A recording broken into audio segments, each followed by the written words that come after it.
Welcome to another edition of the Lightning Live, where I'm going to give you a taste of the transformation you can expect this weekend at the Inspired Entrepreneur Summit, where I'll be bringing you experts from around the world to elevate and inspire you as you pivot, create, or reinvent yourself, your business, or your career.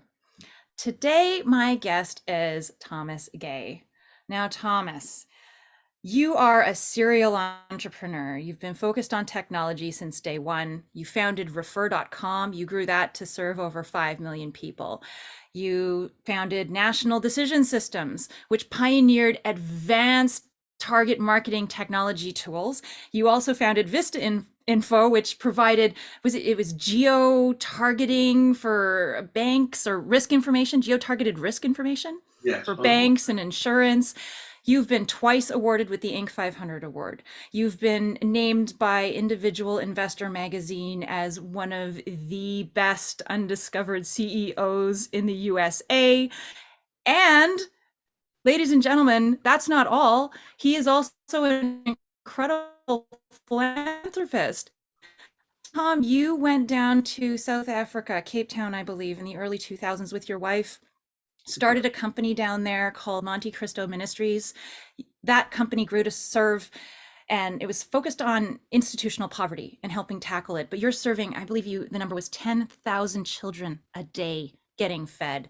You grew that into infrastructure to help with life skills and community development programs. And just recently, it celebrated its 20th anniversary, and it is still going today.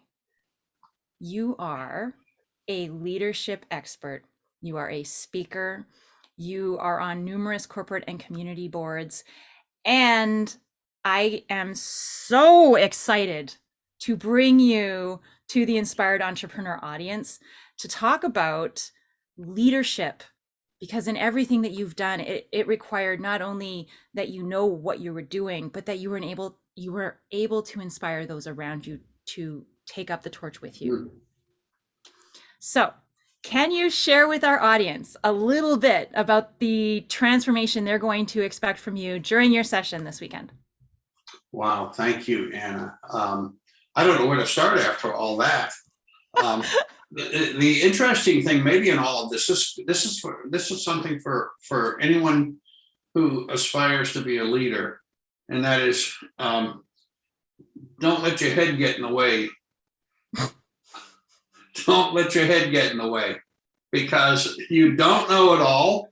And secondly, if you can get your head out of the way, then maybe you can get the rest of yourself out of the way, so you can let the people you're leading flourish and grow and become effective and achieve what it is that you're wanting to achieve. Now, there's an overriding message behind that, and guide my steps, because I don't know how long you want me to expound on this, but I believe it's the leader's role to, let's say, call the game, decide what game we're in. Mm-hmm. And you can collaborate with people to get specifics and definition and verification or validation, but the leader's role is to call the game. The second role is to staff to win. Ooh. Okay, you have to get, A players into game-breaking positions. Think about that. Ooh, I like that. And then when your team takes the field, and the sports analogy is very fitting. You've called the game, you've got a game plan, you staff to win, people are in the right positions, okay? So the guys who are playing on the line, or the girls who are playing in the roles, and I use this generically, it's in every way I mean it that way. Mm-hmm.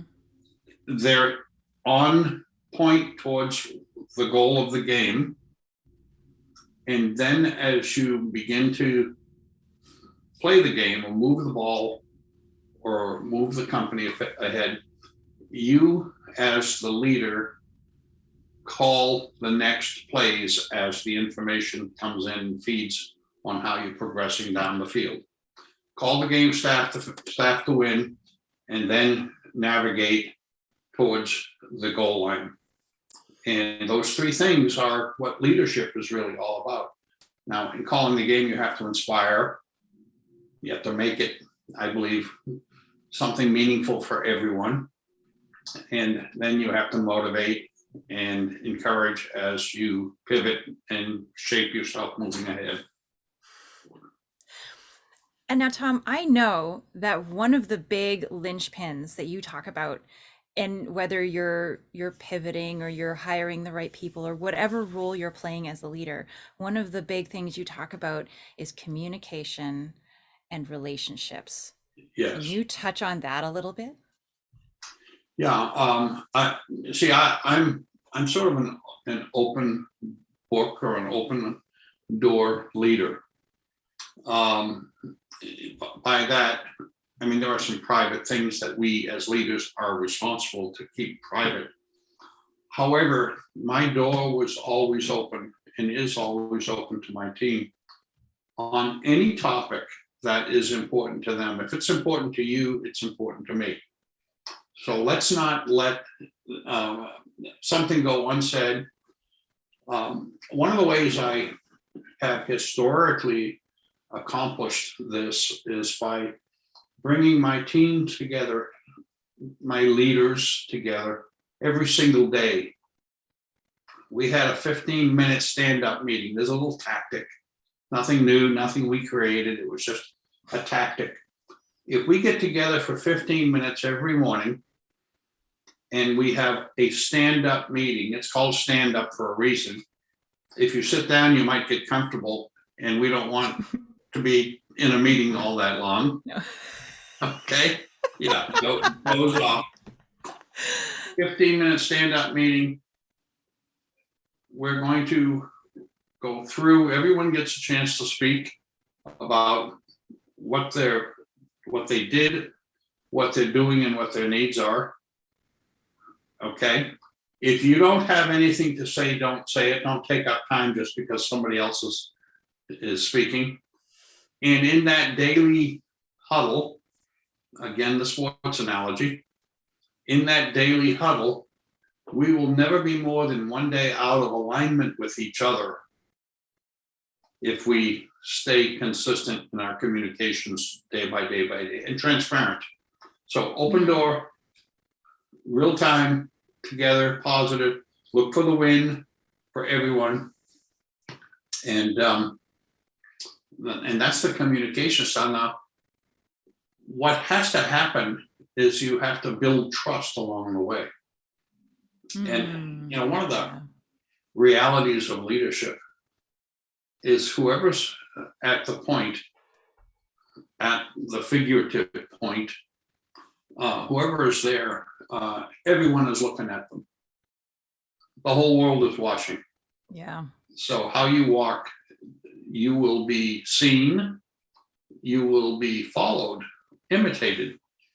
So if you're going to take on the mantle of that role, then you need to be careful and walk straight in every respect, and respect people and honor people.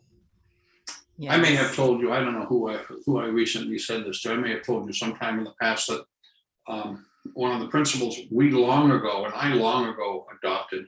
Again, I'd like to tell you I made it up, but I borrowed it from somebody else. I'm not smart enough to make it up.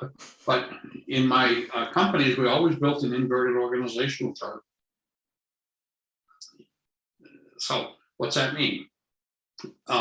If you look at most organizational charts, you can go online and see a gazillion different tools to create an org chart. They always start with the leader at the top, and then they go filtering down into the different roles and departments. No, let's change it. Let's flip that upside down.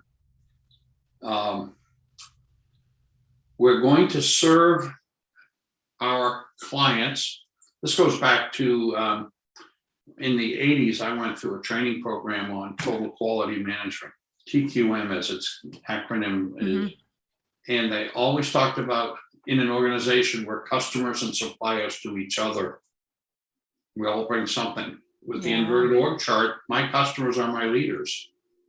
Their customers are their staffs. Their customers are, let's just say, our clients, if we stop at that level. So Mhm. all of us are pointing towards serving the ultimate customer, and that's the person who is paying our bills or consuming our services. Mm. And ladies and gentlemen, this is just, I mean, we're not even skimming the surface of what Tom knows and what's inside this mastermind's Well, head. So if you're loving what you're hearing and you're loving what he's saying, you got to get yourself out to permissiontoshift.com. Get yourself enrolled in the Inspired Entrepreneur Summit. Tom is going to be speaking this weekend. He will be live. You'll be able to interact with him, ask him questions. And for anybody out there who's listening to him talk right now and they're saying, boy, oh boy, I would like a little bit more of Tom in my life. Tom, where can they find you? How can they reach you? you can find me in my latest company, Anna, tribeup.com. Tribe Up is all about helping people get back to collaborative, conscious, and responsible relationships in an otherwise noisy world. So, And you know what? I totally forgot that in your introduction. And like anyone who's watching this, I'm on Tribe Up. It's beautiful. There's no pixels, there's no ads. You are not being tracked. He doesn't share your information with people. It is the social platform without all of the icky stuff that I don't like about social platforms. well, thank you for that, and I sure appreciate being tribed up with you, Anna. And I appreciate being tried up with you too. So definitely come to Tribe Up, reach out to Tom. He is a phenomenal leader. He also, modest that he is, didn't mention, he runs a breakfast live every Monday morning. You can join up with him then, interact, learn, grow. He has programs you can take. He's been doing this for years, and you definitely, definitely want to learn from him. Yeah, thank you so much. Tom, thank you for being on with me today, and I cannot wait for our session this weekend. It is going to be dynamic. It is called Strength of the Leader, Strength of the Pack. There you go.